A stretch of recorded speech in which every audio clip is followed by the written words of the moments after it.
Hello everyone, welcome to this session. In this session, we're going to work on combining candles. So this method that I'm going to describe and teach you is working on any time frame. It doesn't matter. So if you want to change 1 minute candle to 5 minute candles or 6 minute candles or whatever, okay, it doesn't matter. So the method works for all time frames. It doesn't matter.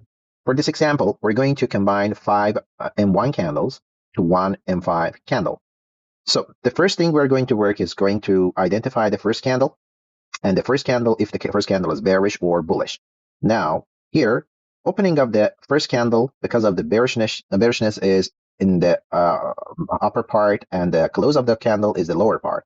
So we need the opening of the first candle here, as you see, and closing of the last candle, 1, 2, 3, 4, 5, because we want to make a 5 minute candle here. Now, this is the close of the last candle. So also this is bearish, opening of the first candle and closing of the last candle.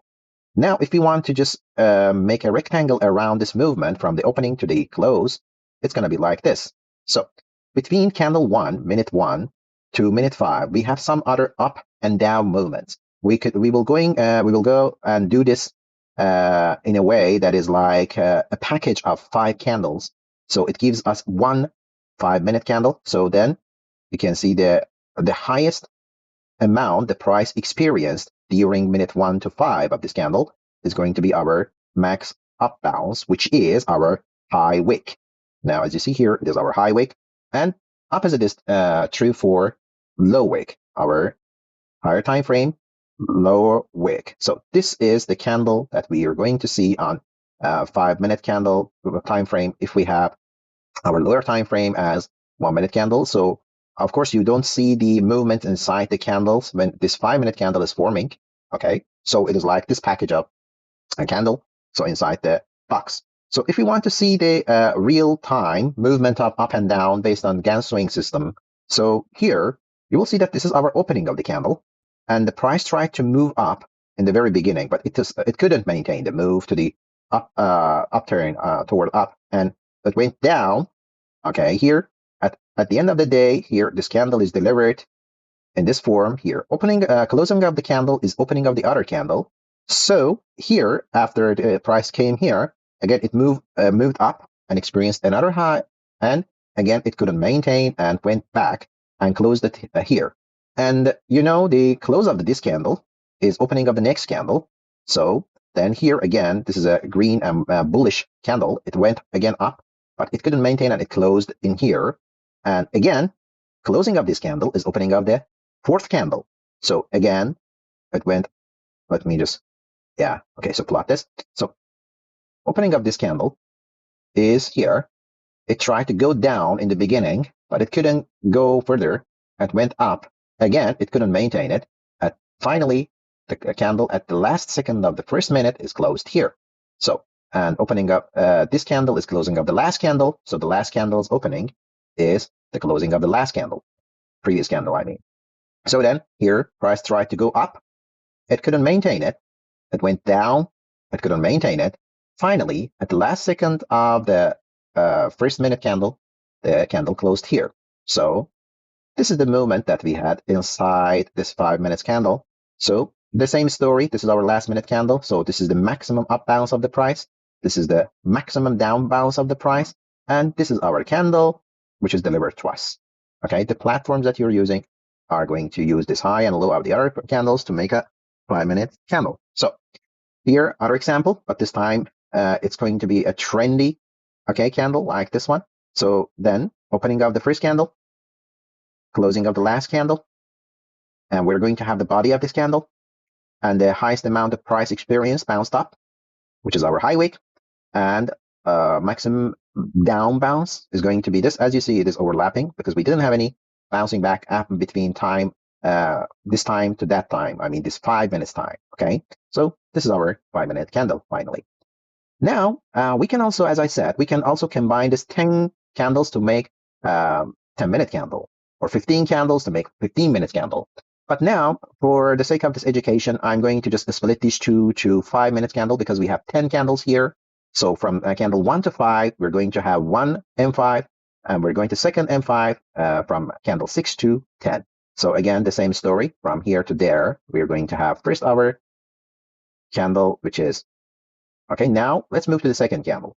So again, close of this candle is opening out the second candle afterwards. So here, although not only this is the first six candles, 1 minute candles opening, also it is opening of the fifth candles, sorry, 5 minute candle. Okay, this open is both M1's opening and M5's opening. So it is opening here and it is closing at the second group of 5 candles. So which is here. As you see, we are going to make a box around it. And the highest amount it experienced is going to be our high wick. And lowest amount that it experienced during candle 6 to 10 is our wick.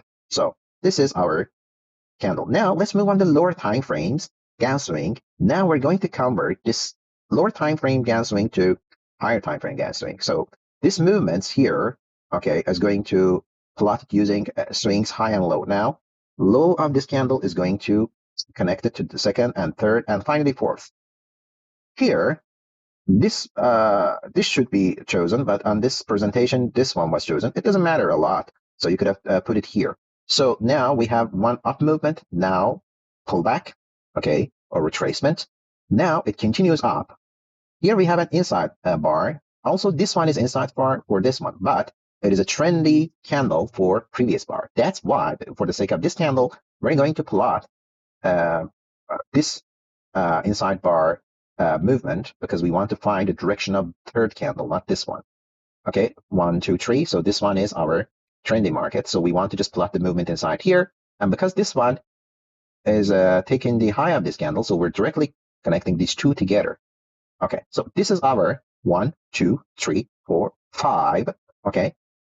Legs, let's count them. Legs, yeah. Okay, so and if we want to just mix them together, so I mean that we were using high and lows of the candle to plot this Gann swing. So here, the beginning of the first candle, and this high and low is taken from the upper side, so the high of this candle. So we're going to directly connect this low to the high of this candle as our 5 minute Gann swing. Okay, so all of these legs, 1, 2, 3, 4, 5. Okay, all of them are combined and made one higher time frame candle. These lower time frame candles are working to deliver higher time frame destination. If the higher time frame supposed to go from A, which is the low of this candle, to B, which is the high of this candle, from the very beginning, when we didn't have the second candle or third candle or 5 minute candles, so we could guess that, okay, so we have a candle up until here.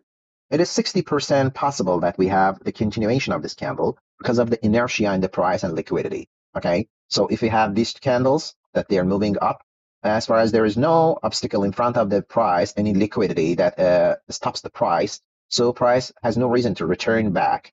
And these small setbacks in the candles are because of the liquidity that is inside the candles, because the price is getting liquidity in order to move, like a car that is getting gas in order to move.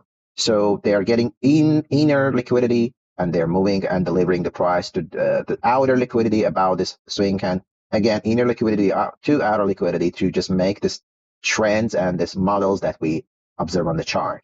So if we just get rid of these two candles, I mean body, so you can see this is a little neater view, and you can see this one is lower time frames legs to higher time frame one leg. Okay, so sometimes we have many legs here that they deliver us just one leg.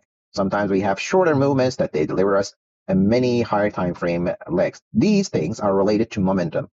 Momentum and the boundaries are our next topic. I hope that you enjoyed this topic and you could please go and do some practices on the chart and try to deliver whatever you were supposed to before you move on to the other sessions. Okay, if you don't practice, you will not learn anything at all.